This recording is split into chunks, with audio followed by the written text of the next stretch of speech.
예, 청와대 취재기자 연결해서 어떤 의미가 있는지 좀 더 들여다보도록 하겠습니다. 정재윤 기자, 국정원이 국내 정보 수집을 안 하겠다 이렇게 밝혔는데 당장 바뀌는 게 뭡니까? 일단 국정원의 국내 정보관, 소위 IO라고 부르는데요.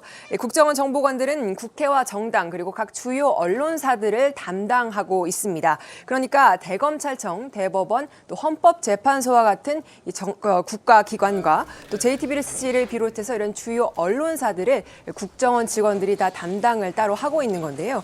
이 직원들은 각 기관에 대한 동향 보고 또 주요 결정 사항에 대한 보고를 매일 해왔습니다.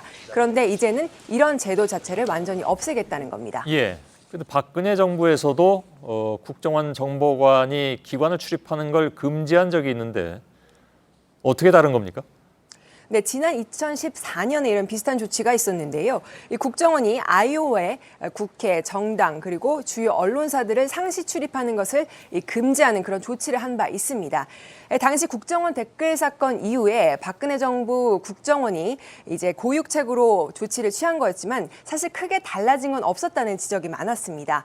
당시에 이른바 출입 제도가 없어졌을 뿐이지 담당하는 국정원 직원들은 그대로 있었던 건데요. 이들이 생산한 정보는 청와대에 보고가 돼서 동향 파악을 하는 자료로 활용이 되기도 했습니다. 예. 국정원 직원이 검찰이나 법원 또 언론사를 출입한다 이렇게 하면 상당히 의외로 생각하는 분들도 적지 않을 것 같습니다. 물론 예전에 그 상황을 봤던 분들은 더 아시는 분들도 많이 계시겠습니다만 당연히 부작용이 있었겠죠. 맞습니다. 이 정보관들은 소위 관선 기자라고 불리기도 합니다.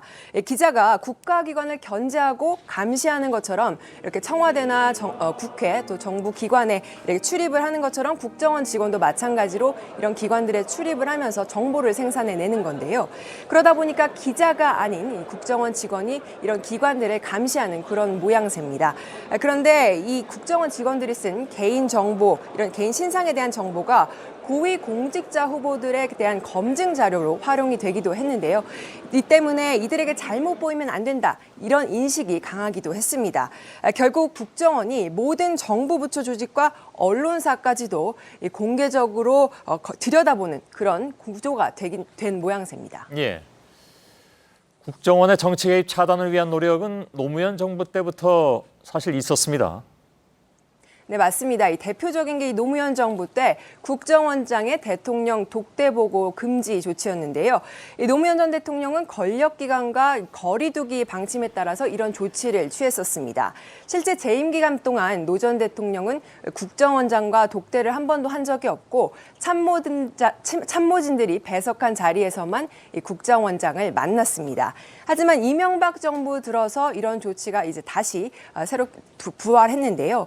이 전 대통령이 서울시장으로 재직할 때부터 최측근이었던 이 원세훈 전 국정원장으로부터 수시와 정례 가리지 않고 보고를 받았습니다. 그 이후에는 계속해서 이 국정원의 정치 개입이 문제가 되었습니다. 예, 청와대에서 정재윤 기자였습니다.